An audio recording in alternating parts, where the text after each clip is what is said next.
Before the mighty pyramids touched the sky, before Egypt had kings, temples, or even writing, there was a land slowly learning to live and thrive along the great river Nile. This is the real story of pre-dynastic Egypt, when simple farmers and hunters laid the foundation of one of the world's greatest civilizations. The story of the Egypt began with the Nile River, the lifeline of the desert. After the last ice age ended around 10,000 BC, North Africa began to dry up. Savannas turned to sand, and people who once roamed freely now followed the Nile's fertile floodplains. Here the river's annual flood spread nutrient-rich silt, turning barren land into the farmland. This predictable rhythm gave early Egyptians something no other people had, and that is stability. They learned to grow barley, emmer wheat, and flax, and to store surplus grain. This stability led to larger families, permanent homes, and soon communities. The earliest settlers lived there what historians call the Neolithic period.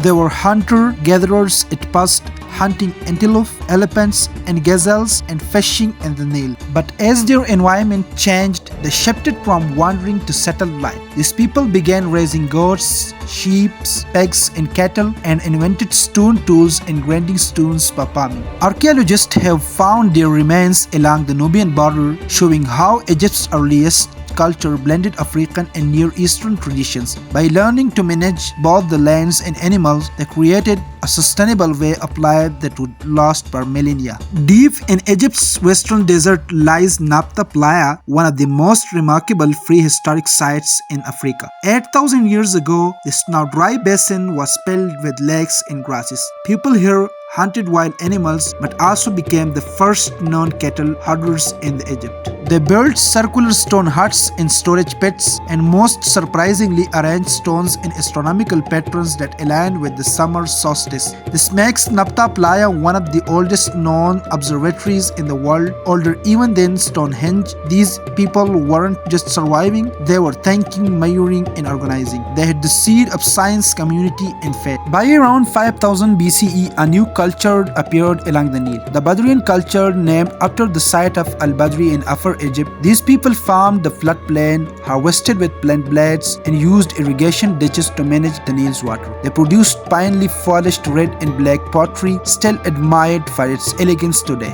They crafted jewelry from ivory, shell, and copper, showing the earliest metalwork in Egypt. The Badarians also traded with Southwest Asia and Nubia, importing precious stones and exotic goods. And in their graves, archaeologists found grave goods, wood pottery, and tools, proof of their belief in an afterlife. This was the beginning of Egypt's spiritual culture, where life and death became part of one divine cycle. Over centuries, spiritual life grew deeper. The Nile's flooding became sacred, a gift from gods. The sun which rose and fell each day symbolized eternal renewal. From these beliefs emerged rituals, priests, and early temples built from mud, brick, and wood. Communities began to gather around local deities, animal-shaped gods and goddesses who ruled over fertility, water, and the sky. Each town had its own protective spirit. This new spiritual order gave unity and the first form of political power. Tribal chiefs became both leaders and holy figures, a preview of the Pharaohs to come.